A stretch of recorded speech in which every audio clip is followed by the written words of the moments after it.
Buenas tardes, nosotros somos del grupo de Ingeniería Mecánica Automotriz del grupo A y vamos a mostrarles y a presentarles nuestra rampa de deslizamiento generada por nosotros mismos. Mi nombre es Juan Esteban Franco y mis compañeros son Jacob, Aris Fernando Muñoz Espino, Jesús Emanuel Palomar Jiménez.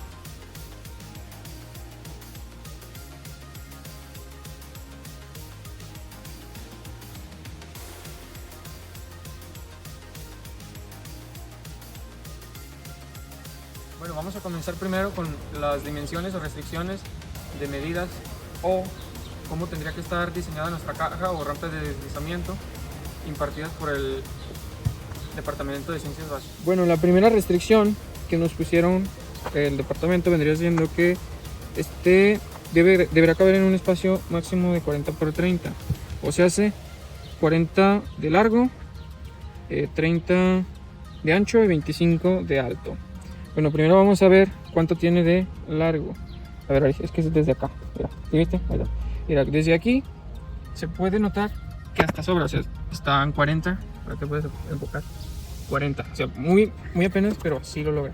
Y ahora vamos a medir acá abajo, Aris. Mira, puedes colocarlo hasta allá al fondo. Hasta ahí está. Y aquí nos dice que tiene que tener como máximo 5 y de alto 25. Después de alto se nos pide como máximo 25 y tenemos ahí 20. Esto va a ir variando, depende del ángulo que pongamos ahí, pero el máximo que se diseñó es de 25. Vamos a cambiarlo a, y si se fijan, llega como a 24, 25 por ahí. Ok, estas son las dimensiones. Esta es nuestra cajita que vamos a utilizar para el deslizamiento, y el mecanismo de ajuste de la rampa, ya si quieres suelta. El mecanismo de ajuste de la rampa será este. Es muy sencillo, pero es muy confiable. Si se fijan, pues al ser una masa muy ligera, el mecanismo se hace muy confiable. Aquí se puede mover y aquí tiene otros puntos señalados con un marcador 1, 2, 3, 1.5. Entre más chico sea el número, pues va a ser más, el ángulo va a ser poquito más grande, ¿okay? Mi compañero Emanuel y Aris nos van a platicar sobre el dibujo que implementamos en la rampa para saber a qué inclinación está. Bueno, aquí le metimos ciertos ángulos de inclinación, ya si los quieren ver más detenidamente. Aquí tenemos los ángulos que son de 20, 30, 45, 50 y 90. Básicamente esta rampa nos va a indicar cuál es el ángulo más, más efectivo para este tipo de rampas y cuál vamos a ocupar. Por ejemplo, allí en el 45 sería el que nosotros elegimos como óptimo. Y pues el que no sería óptimo, pues obviamente sería el 70, y el 90 pues es casi el 90 pues ya sería paralelo, el 70 pues casi estaría pues ahora sí totalmente vertical. Entonces ahí se hicieron unas pruebas. El ángulo mínimo es de 20 y el de 30, perdón, es en el cual se comienza la fricción. O sea, hace que ya hay un punto crítico. En el 30 empieza a deslizarse. Otra de las restricciones que se puso o requerimientos era que tuviera un parachoques. Aquí podemos ver nosotros nuestro parachoques. Esto con la finalidad de ver qué tan rápido impactaba o qué tan fuerte impactaba esta parte y cómo se dañaría la caja, ya que esta caja está basada en una rampa de deslizamiento, para cajas de zapatos Nike, por eso la usamos con una caja de zapatos Nike. Entonces, a continuación les comentaré cuáles fueron los pasos a seguir en la cuestión de los cálculos. En la cuestión de los cálculos, y a mí me tocó hacerla. Entonces, para que no se me olvide, hice una lista aquí pequeña. Lo primero que calculé como equipo fue el cálculo del coeficiente de fricción. Y como mencionaron mis compañeros hace un momento, lo hicimos con el ángulo 22, que vendría siendo el ángulo o del punto crítico. Después construimos la función del tiempo respecto al ángulo.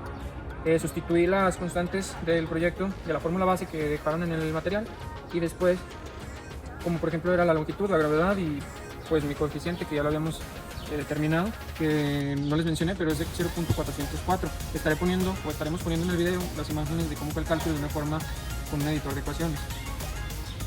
El siguiente paso fue la derivada, que es aquí donde se comienza a adentrar el cálculo diferencial en esto, la derivada y encontrar el ángulo óptimo.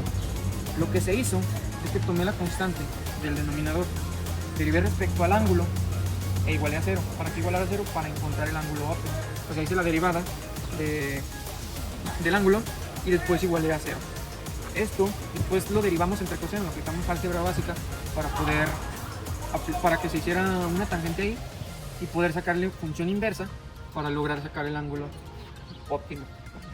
Entonces aquí después hicimos una segunda derivada o la derivada de comprobación. Evalué con 68, que anteriormente era el ángulo, bueno, 68 era el ángulo que nos arrojó la derivada, pero la rampa, al ser muy corta, hacía que se estrellara. Como podemos ver, hicimos la prueba con 70 y eso pasaba. Entonces 68 fue el ángulo óptimo según los cálculos, pero lo redujimos a 45. Bueno, como les digo, aplicamos la segunda derivada, que ese fue el cuarto paso, la derivada de comprobación, y pues nos dio este valor que pondré en pantalla y confirma que la aceleración es máxima y es el tiempo mínimo. Este valor que podemos ver en pantalla vendría siendo el valor del tiempo que tomaría con el ángulo óptimo. Después calculamos tiempos para diferentes ángulos.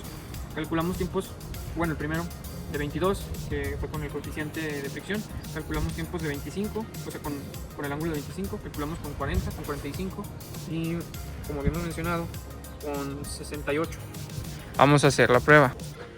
Nosotros calculamos el punto crítico de la fricción con el ángulo 22. Ahí se puede medir en el transportador y aquí es donde comienza a deslizarse. Mi compañero Jacob para la prueba. ¿Puedes soltarlo, Jacob? Se desliza muy lento, baja muy lento, pero ahí es donde empieza y así calculamos el coeficiente de fricción. El tiempo se tendría que calcular con aplicaciones específicas para capturar los milésimos de segundo. Se va a capturar de esa manera y se pondrá en el video para no utilizar otro celular al momento de la práctica. Entonces aquí mi compañero Jacob va a poner la cajita ahí, deténlo por favor, yo te digo cuando ya, en el ángulo óptimo para hacer la prueba de cómo impacta el parachoques y cómo o a qué velocidad baja. Dice allí. Si se fijan, impacto, puedes hacerlo otra vez. Suéltalo, señor. Impacta, es rápido, no sobrepasa el parachoques que tenemos aquí, no se voltea la caja y pues es útil. Ahora Jacob hará la prueba en el ángulo en el cual se calculó el punto de fricción o ángulo crítico. Es muy lento, si se fijan se atoró un poquito ahí y pues puede causar problemas en una línea de producción, entonces por eso se calculó ahí el punto pero no se dejó ahí el ángulo. Ahora vamos a intentar hacerlo en 70 para que observemos qué pasa. Casi caer. Ahí vamos a intentarlo con 70 grados. Intenta Jacob, casi vertical. Ahí puede caer sin voltearse la caja. Observamos, sobrepasó el parachoques. Y pues como estamos hablando de unos tenis, digamos que esos son unos tenis y van muy rápido, pues eso pasaría. Ahora vamos a intentarlo 80, Jacob. Dale, Jacob, dale, Jacob. Y ahí pues podemos ver cómo se... Ahí se está, ahí. Ahí pudimos ver cómo recibió daños la caja con nuestro producto. Más que nada, en conclusión, hicimos una rampa para ver con cuál de los mejores ángulos podría bajar. Bueno, en conclusión, aprendimos a cómo utilizar los derivados para poder hallar el ángulo más óptimo para este tipo de rampas. En conclusión, bueno, mi conclusión personal, ahorita diré una conclusión general de todo el equipo. Sí, como dijo mi compañero Emma, utilizamos el cálculo diferencial para algo en la vida real, le dimos aplicación, porque muchas de las personas se preguntan, ¿y esto de qué me va a servir en la vida? ¿Esto de qué me va a funcionar? Pues funciona y está prácticamente en la mayoría de las cosas que tenemos día con día y no nos damos cuenta. Entonces cuando nosotros estudiamos el cálculo, siempre muchos se hacen esa pregunta, ¿para qué nos funciona? ¿Para qué lo pudiera utilizar? ¿O de qué me va a servir? Comentaba mi compañero Aris, que decía, ¿esto de qué me sirve para pedir un kilo de tortillas? No, pues para nada, eso no sirve para nada de eso. Y pues así, utilizamos el cálculo diferencial para optimizar una línea de producción, ya sería en este caso de cajas de tenis Nike, en una línea de que van bajando para llegar a un punto específico. Bueno, en mi conclusión, este tipo de cálculos por sí igual nos puede ayudar para saber qué tipo de ángulo de inclinación puede llevar, no sé, una rampa en este caso de los tenis Nike para las cajas. También para cuando para las rampas de los discapacitados y tipo de cosas así que llevan cierto ángulo de inclinación.